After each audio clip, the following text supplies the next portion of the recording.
cavdan korusun Kömürden hoşlap yürüsün Kolamda taşlap yürüsün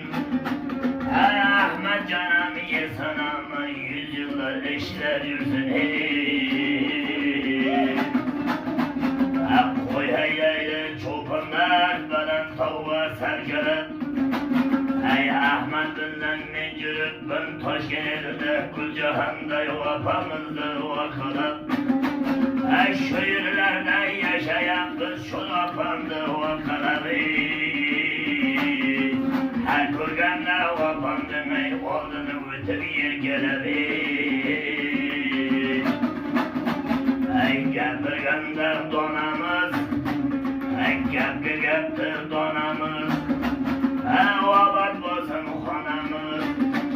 Ey bizlerim ey bu yerge musulmanımız dunamız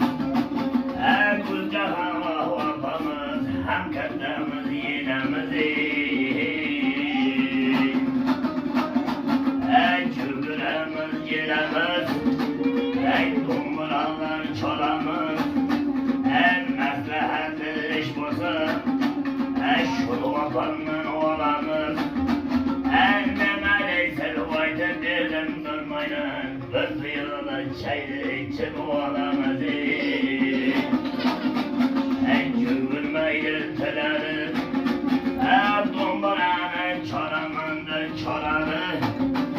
Ey mindegenin başını çatacağında kenarı Ey bol bayramga kelganlar qo'lim talab qiladi Davshim